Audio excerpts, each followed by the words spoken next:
Anytime I encounter a movie like Wish Upon, I always ask myself, was this supposed to be taken seriously? Because Wish Upon is so inept at being a horror movie that I'm still not fully convinced it was supposed to be anything other than a comedy. There's almost no chance of you being scared while watching Wish Upon, but laughing is definitely a strong possibility. And today, we're gonna find out why, because Wish Upon is in the category of a so bad it's good movie, similar to The Room or anything by Neil Breen or Birdemic, but for some reason, Wish Upon tends to get overlooked. It's a fairly recent one too. It came out in 2017. It's not as good as something like The Room or anything by Neil Breen, but it's definitely up there with the likes of Troll 2 for me personally. And if you don't believe me, that's perfectly fine. I'm gonna try to explain to you why I think Wish Upon is one of the best so bad it's good horror movies for this Halloween. And on top of all that, I should say my voice is destroyed. It has been for multiple days, which is why this video is kind of behind on schedule. So that's why I sound a little bit funky in this video. We'll call it a twinge of Halloween ghoulishness to my voice. So that's the explanation for that, if you're wondering why I sound so strange. That being said, let's get in to Wish Upon. Wish Upon follows Claire, a poor high school student whose mother committed suicide and who now gets bullied by the popular kids at school. And if that wasn't bad enough, her father is an actual real-life dumpster diver. After getting in a fight at school for calling one of her bullies ultimate smegma, Claire's father gives her an ancient Chinese wishing box that he found in a metal trash can in Ontario, Canada. Claire begins making wishes and realizes that they are coming true, but there is a price to every wish, of which she only gets 7 wishes. As far as this premise goes, it's your basic monkey paw, genie in a bottle kind of story, except as you can tell with some of the things that set this plot in motion, it's pretty goofy and over the top. Certainly not the mother committing suicide part. That's the opening of the movie. It's actually my favorite part of this entire movie is the opening 2 minutes. It's the best part. The worst thing about that opening sequence is they add a big bassy boom when the little girl version of Claire finds her mother hanging in the attic. Other than that, it's framed really nicely. I think it's the best part of this entire movie. But it's right after that where things fall apart, and actually the most famous part of this movie comes directly after easily the best part of the movie, and that is when Claire's a little girl, she hops off this little bike with training wheels on it or whatever, this little girl bike. And as 10 to 12 years go by in the film, the bike is in the exact same spot it was on the day that her mother committed suicide. And it was never moved for over 10 years, which is just, it's the ultimate goofy thing you see where like a director or a scene dresser isn't thinking. And they're just like, this would be cool. This would be cool to have that mirroring shot to show the passage of time, which you can have. But when you put something like that in the foreground, it makes it hilarious because it implies no one stole it. A male person didn't knock into it. Claire as a little girl didn't get bored one day and tried riding her bike. She just never rode that particular bike again. But also later in the movie, she's seen riding a bike. So she was still practicing it enough. It blows my mind. It's super goofy. And plus, her dad being a dumpster diver is really confusing because I think he's meant to have another job. I think dumpster diving is supposed to just be a hobby, but I must have missed what that other job is in the movie because it seems like he is a 24/7 professional dumpster diver. And even as the wishes start to unfold and some things change in the movie, which we'll get into in our wishes section of the video, he's still dumpster diving. It seems like it's his job and it's his passion, and Claire is just horrible to him for it. But we'll get to the characters in just a second as well.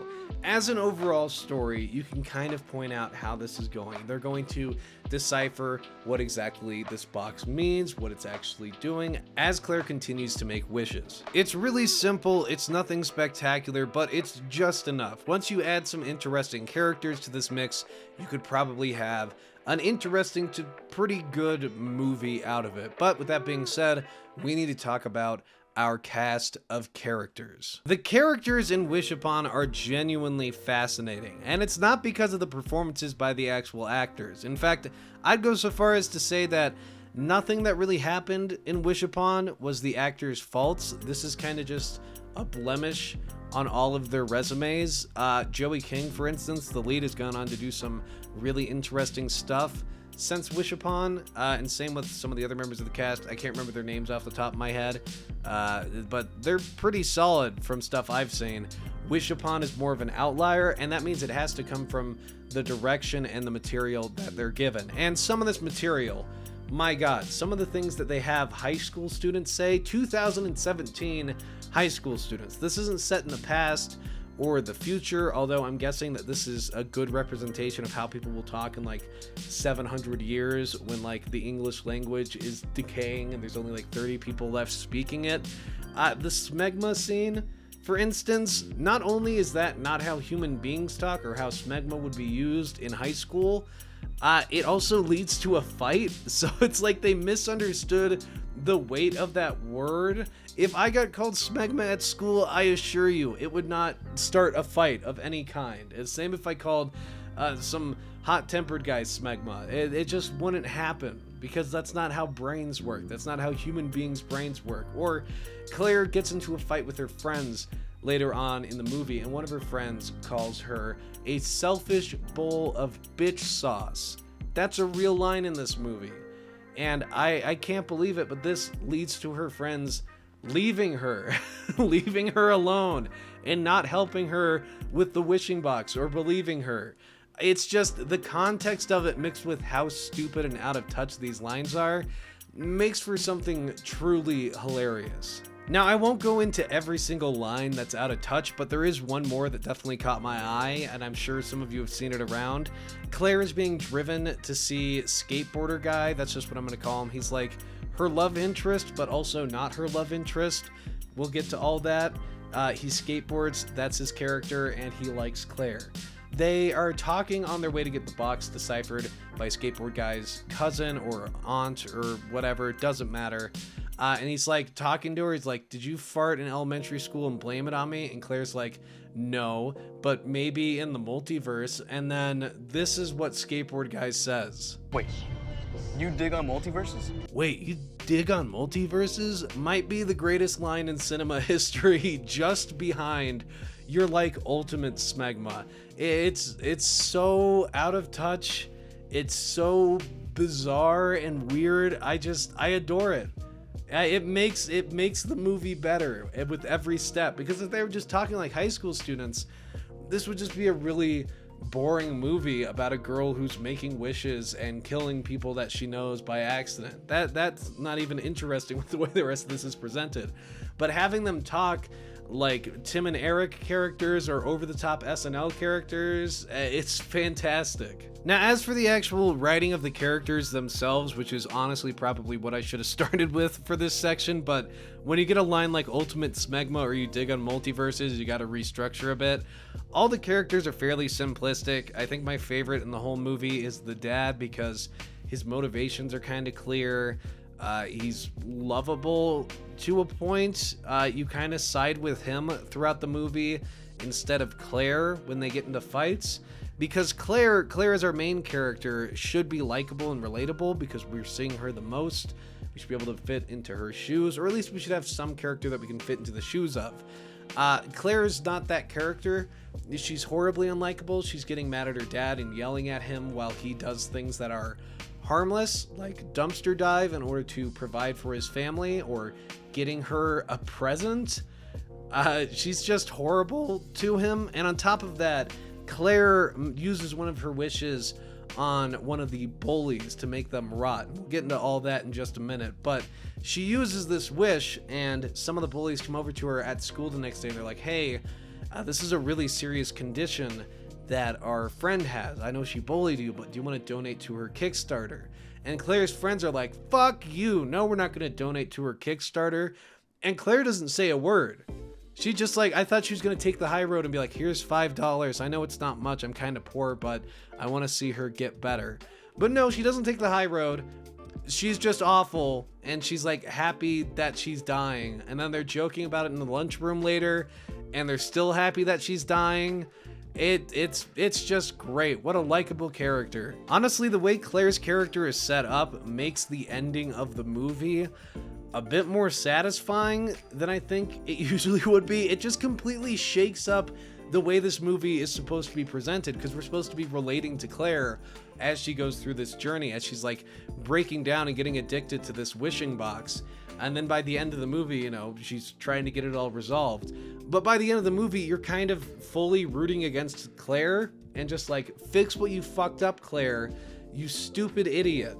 And then something happens at the end of the movie, we'll get to that just resolves everything. And just, it kind of makes the audience happy. At least it made me happy.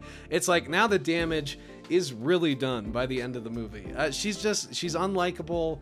She's uncharismatic. She sucks at art also, which I don't know when else I'm gonna bring this up in the review, but she's like drawing something. She's got a bunch of like nice pictures and paintings up on her wall. But in this one scene, she's drawing something, and it looks like if you took a Picasso painting and like rubbed water and dirt on it and like separated the ink a whole bunch so it was like crayon ink. I don't even know how to describe it. It looks so terrible. It's so bad, but they're like, she's a talented artist. Can't you tell? Can't you? Oh my god. And if Claire's character wasn't bad enough, we have her friends as well. I just call her friends the redhead and the gamer. The redhead, very simple character. She's somewhat likable. She's kind of the voice of reason. She's fine, but her other friend is the gamer. She's the one who has that lovely line, "You're a selfish bowl of bitch sauce." She's playing throughout the movie a horror version of Pokemon Go, and her motivation as a character is to be good at that game. And it's her downfall is playing that game. Really? No, this is a real thing. She's playing a horror version of Pokemon Go, and this leads to her dying later in the film. Not directly, you can draw any lines you want to, but she dies, and it's because she went to play a version of Pokemon Go, but for horror movies. That's her entire character. It's laughably out of touch. It screams just like, this is what's big with the kids right now. Get a version of Pokemon Go into the movie. That's what this screams. And oh boy, is it embarrassing, borderline cringe-inducing. She's a horrible character. And she probably has the worst performance in this movie on top of that. There's other characters. The bullies are all just helplessly mean and awful, and I don't like paying attention to them. Claire's uncle, who dies in the movie, he's just like weird and uncomfortable whenever he's on screen. He has a horrible screen presence. Claire's neighbor's really sweet, but she's not developed enough. And then Claire's boyfriend love interest that falls madly in love with her, he has a really good performance. He's like genuinely creepy. He does a good job of that. But yeah, he's a little underdeveloped too, but that kind of works in favor of the creepiness. So he's not too terrible. I'll give him a pass along with the dad. Everyone else is either underdeveloped or really simple and stupid. Well, we have our plot, we have our characters, we know kind of what's going on. It's time to talk about that wishing box and what exactly Claire wishes for. Claire's first wish takes place right after she gets the wishing box from her dad and right after the smegma fight at school. She got in a fight at school with one of the bullies. That bully's name is Darcy. I guess she's like the head honcho bully, the ringleader, as it were. And Claire is looking at the wishing box. She reads on it because she's in a Chinese class that says 7 wishes. She holds on to it and she wishes for this. I wish that Darcy Chapman would just, I don't know, but just like go rot. This then leads to Darcy waking up with a little slumber party she's having, going into the bathroom, and uh-oh, she's actually rotting, just like Claire said. It was taken literally, and she's got a bad case of necrotizing fasciitis. It's kind of a fun idea for a wish. It's a bit played out, it's a bit predictable, but it's just barely clever enough for me to give it the nod. It's plenty fun. It's not overly stupid. It is overly stupid that one of Darcy's friends, one of the bullies, takes a picture of her and uploads it like right away, because that just seems like stereotypical. It's like they're saying, oh, these kids with their phones, even when their friends look like they're dying, they'll take a picture of it. That's kind of what that felt like. It's strange. It makes me think that a 90-year-old man was directing this movie, which was kind of the case. But of course, for each wish, there is a consequence, and the consequence of this one is that Claire's dog dies. It gets its insides eaten out by rats. That's what I think happened. I don't know if it just walked away and rats ate it later, but it seems like that's what happened. The rats were eating that puppy up. At this point in the movie, Claire has now realized that the box does in fact grant wishes, so she grabs onto it and she's like, oh boy, you know what I would like? I'd like for that guy I have a crush on to be madly in love with me. Keyword being madly. The guy's name is Paul. It leads to this sequence. I added the sound effect, but like I said, this movie has like weirdly good comedic timing, and that is just perfect the way that's set up. I can't believe they didn't put in a jump scare sound to begin with, because then it's just like, it's a horror movie, that's why we can do that. It's a fake out. So I'd be fine with a horror movie bassy boom right there. I'm not okay with it in that opening sequence because I thought that was okay. But all of that aside, he's madly in love with her. It's a bit of a slow burn wish, I guess. He's like breaking up with his girlfriend. He's making advances on Claire, asking her out. She's like, no, not yet, silly goose. Then Claire winds up going out with Paul, and after a little bit of time, he reveals that he's been stalking her and taking pictures of her while she's asleep, which is pretty creepy. And she realizes, oh boy, my wording must have made him completely butt-fucking insane. And she's like, I'm breaking up with you. And then this leads to him confronting her later and being like, oh, you know, if I can't be with you, I'd rather be dead, or whatever. Romeo and Juliet, or whatever. And he slits his wrists, but it's PG-13, so they had to edit it in a really jarring way, and it comes across as funny. It's the second time suicide has been mistreated in this movie, but only the first time that it was kind of funny. This just is a pretty goofy wish. Like, if this was a comedy horror movie, I could see some of this stuff working out. Like, the twist of it's like, oh, you wished for her to rot, so she got fasciitis, bone rotty fasciitis, or whatever it's called. You wished him to be madly in love with you. He's insane. He's stalking you. Like, you could make that a little bit more scary, but you could also make that just kind of goofy and comedic. But I guess they went with the bland and uninteresting route in terms of scares, because this guy's performance, the guy that plays Paul, whatever his name is, he's good enough at being creepy and like unsettling. There's just nowhere for it to go. There's never anywhere for any of these wishes to really go, except for the last one, but we'll get to that. But first, we have to deal with the consequences of Claire's second wish, which is that her wealthy uncle down the street dies. And the way he dies is pretty unsettling. He falls down in the bathtub and cracks open the back of his head. Now that's unsettling. The imagery is pretty creepy. It's nothing insane, but it works. I think it's really solid. Until the old man apparently isn't dead. He gets back up and just bonks his forehead on the faucet. And that bonk on his forehead is what kills him. They completely undid all the unsettlingness, all the creepiness of it. They just made it goofy as hell, because it's like, if the back of his head isn't bashed open, look at the little dent he did on the faucet. It's goofy and funny now, because it's a bait and switch. You're like, oh my god, he's dead. Then he gets back up and he's like, oh my god. You think it's something horrible is gonna happen, but no, he just bonks his head and he's back down. That's genuinely funny. That's like a setup for a funny bit. I can't believe they screwed that up, which is why I'm always thinking, like, did they ever intend this to be taken seriously? Because that, like, screams intentionally funny. That's something you would do to get someone to laugh, by, like, baiting them into thinking it was creepy, and then being like, oh, he's back. Nope, never mind, he bonked his noggin. It's just a goofy death. But this death actually leads into our next wish. Claire's dad hears about their wealthy uncle's death. He lets her know that, oh, we're not going to get anything in that settlement.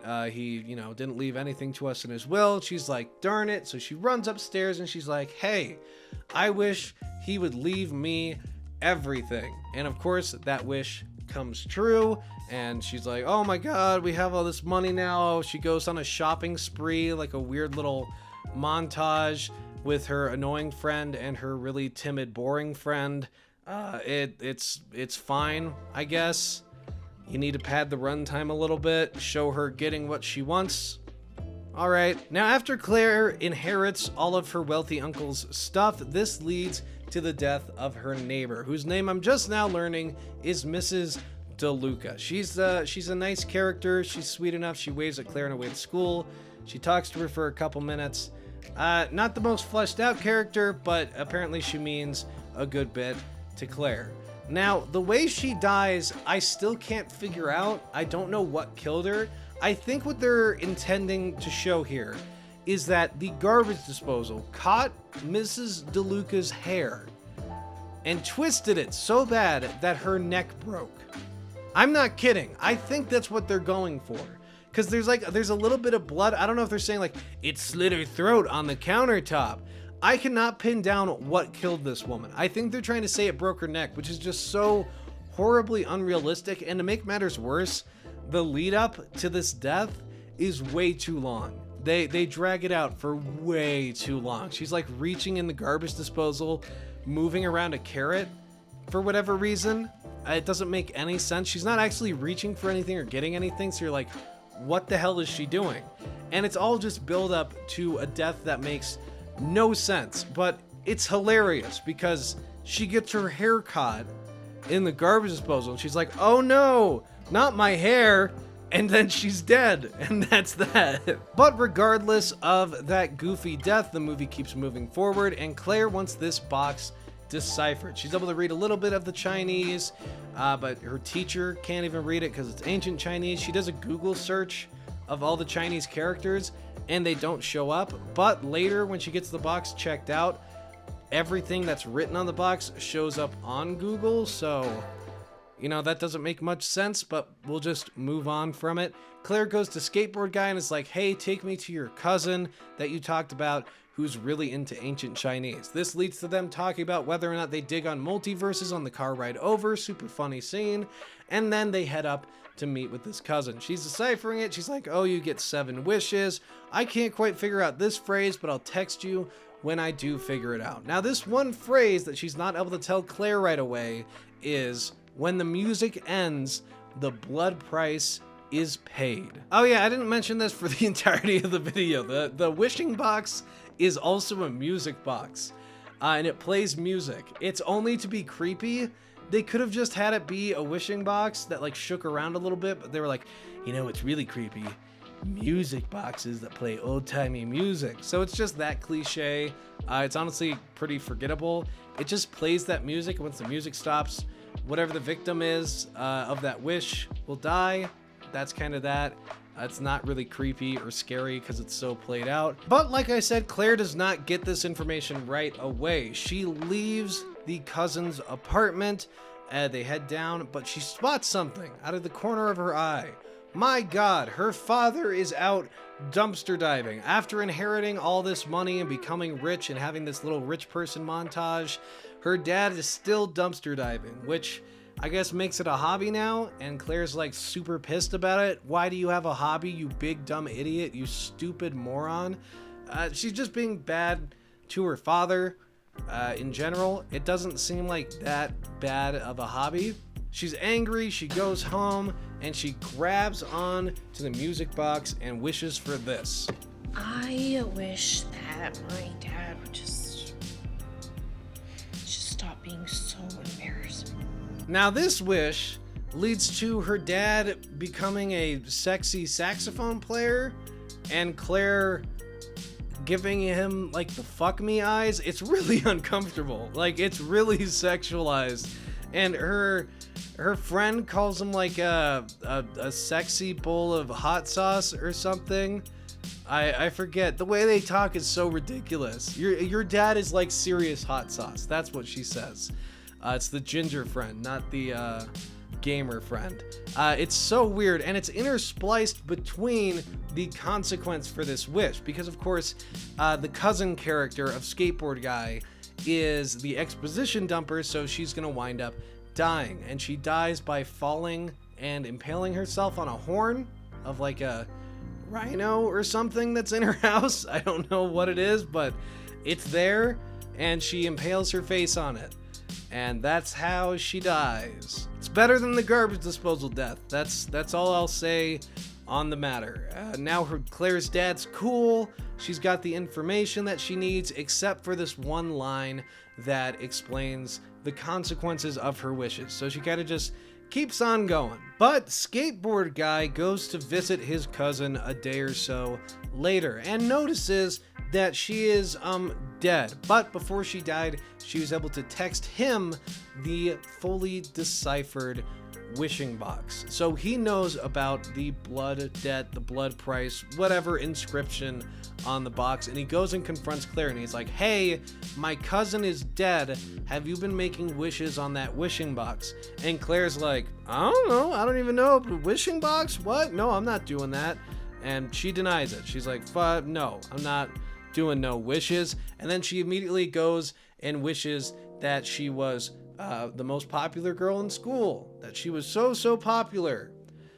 Isn't that great? They go to like, I still don't know what it is, like a scavenger hunt thing at school. She's the most popular. Her friends dislike her. Some stuff goes down with her boyfriend where they like break it off, whatever. They're trying to get it all sorted out. It's a complete mess at this point. The point is that it's a scavenger hunt. Claire is there with her two friends, the redhead and the gamer. They go to like a hotel lobby or something that has a big old elevator. And the gamer girl is like, hey, there's a Pokemon Go monster on the top floor. Let me go catch it real quick while we're on this scavenger hunt. And Claire and her friend are like, what? Why? And she's like, it's important to me. And they're like, okay, have fun. She goes up, she catches it, she completes her character arc. She gets in the elevator, and the elevator like snaps, and she gets stuck, and she falls, and she dies. And I guess if the crushing didn't kill her, the glass would, because there's like a big piece of glass in her stomach.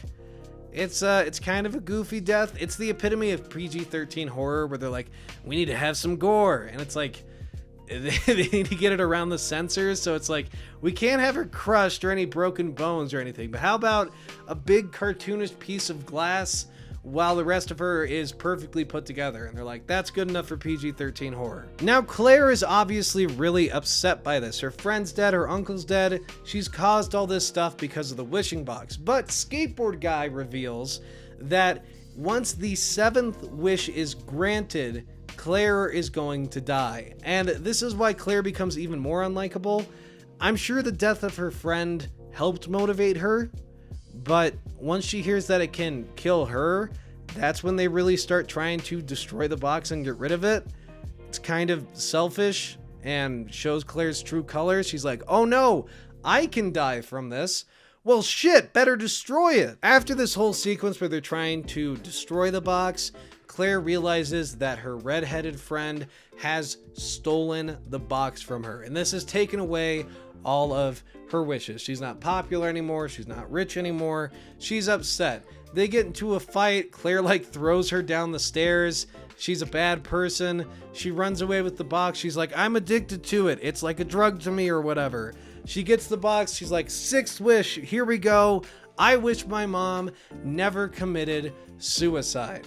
And that's that. Her mom never committed suicide. She's back. That's that wish. But what would you think the consequence of this wish is? Well, a couple of things. First is, since Claire's mom is back, she's able to, see all this stuff as if her mom never committed suicide. It's kind of neat. But she like finds a painting where the mom painted the box for some reason. I guess it's to really hit it over the head that, oh my god, the reason my mom committed suicide was because of this box. Now I'm following in her footsteps. Oh no! Oh, a nice little touch here too is that since Claire's mom is back, she actually has 2 little sisters now. I thought that was kind of a neat touch. I mean, it's kind of like, oh, if he was still around, maybe they would have had more kids. It adds up for sure. It's a neat, nice little touch. I guess it makes it feel a little bit more cozy. Right before the debt for this 6th wish is paid. And once you guess it, it's the lamest death in all of horror history. Her dad is the victim, and they're like trying to chop off part of a tree, and he's like holding the ladder. And the guy's like, oh man, I can almost get it, reaching with a chainsaw. And Claire runs outside and she's like, don't do it. And her dad turns around. And well, this is the death. You can see it right here. That is just right behind his head. It sucks. What a terrible, terrible death. And that's not even the funniest one in this whole movie. We're almost there. We're almost to the end. You'll bear with me. It's a hilarious death. And from here, we really just race to the end of the movie. Some extra stuff happens, but honestly, it's not that important. And my voice is almost completely gone. I don't know how this video is going to turn out. It's already over half an hour. And I'm sure there's going to be dozens of voice cracks I'm just going to cringe at as I'm listening to it back that I'm going to want to change but can't because my voice is so screwed up. Apologies for that, but after Claire inadvertently murders her father, she takes the wishing box and she's like, damn it, I wish I had never even gotten this thing. Hard reset, kind of a cop-out, kind of incredibly stupid and annoying, but whatever, the movie chooses to do that, it resets everything. Claire's like, wow. She checks up on her friends. They're all still alive. Isn't that great? My life is back to how it was. She goes dumpster diving with her dad. She's had a change of heart. She's like, it's not stupid the way you provide for me, Dad. It's fine. Let's go dumpster diving together. She goes to the same house he goes to where he got the box. This time she takes it, puts it in her bag, and doesn't let her dad find it so that she can cover it up for later. Now Claire goes to school, she's saying hi to people. She goes over to Skateboard Guy and she's like, hey man, I farted and I dig on multiverses. She kisses him, she gives him the wishing box and is like, can you go bury this for me and get rid of it? I'll explain why later. And he's like, sure, you kissed me, good enough for me. I had a crush on you, we established that. Multiverses and all that. She also brings up how she knows his cousin, which is kind of creepy. Like, all of this was kind of creepy, but then when she brings up she knows his cousin, it like adds an extra layer of creepy to it. But fine. Then Claire walks into school. The victor, she beat the box. Except this happens.